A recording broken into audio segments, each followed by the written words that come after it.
and pulled out briefs and a pair of socks. Dragging on a pair of jeans and a Dallas Cowboys t-shirt, he ignored the row of Western boots sitting on the closet floor and shoved his size 13 feet into the heavy leather boots he wore when he was working.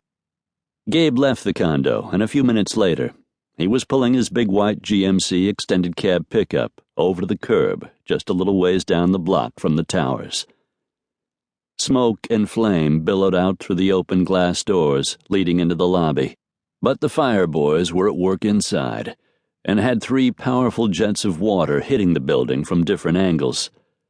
With any luck, the blaze would be brought under control before it burned into the offices on the floors above. The bad news was the lobby would have to be completely rebuilt. Son of a bitch. At least the building was insured. Sam McBride strode toward him, almost as tall as Gabe's 6'2" frame. But instead of having Gabe's dark hair, blue eyes, and muscular build, Sam was blonde and lanky. On top of being a damned good employee, he was Gabe's best friend. Well, I guess that's something. That'll sure put us behind schedule, though. I was hoping to finish up here, split the crew up, use the guys to finish our other projects. Not gonna happen, Sam said. Gabe looked up to see one of the firemen walking toward them in full battle gear, fire protection suit, helmet, goggles, high rubber boots. Be better if you step back a little, the fireman said, kept out of the way. I'm Gabriel Raines. My company's been rebuilding the lobby. A lot of my equipment is still in there. Sorry to hear that, Mr. Raines. Most everything in the lobby's completely gone. It was a hot, fast fire. We're lucky we were able to get a handle on it so quickly. Gabe blew out a breath. I hope nobody was hurt. Not that we know of. How'd it start? Too soon to tell. If the lobby was under construction, there was probably a lot of flammable material around. Paint thinner, drop cloths, stuff that really gets a fire going. We're really careful to seal everything up at the end of the day. Pick up whatever we've been using. Like I said, it's too soon to tell. Our investigators will be taking a look at everything, including the security tapes. Gabe shook his head. Afraid that won't help.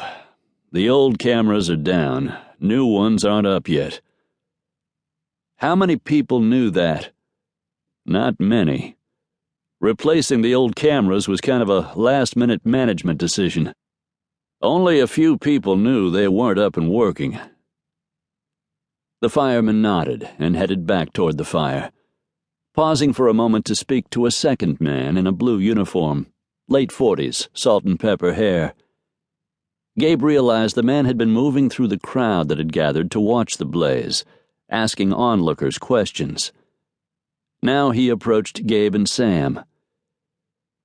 I'm Captain Daly with the Arson Investigation Squad, he said. You're Raines?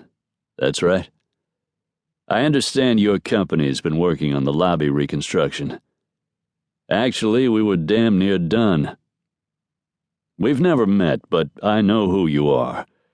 You helped my dad once, Jim Daly. He needed a permit to add a room to his dry cleaning shop. The building was old and the city was giving him a hard time about it. You put in a good word for him, and the permit came through. I appreciate that. I liked your dad. I was sorry to hear he passed away. He was a good man. Daly straightened, returning to the business at hand. He looked over at the destruction in the lobby of the towers. I'll need to ask you a couple of questions. No problem. This is my foreman, Sam McBride.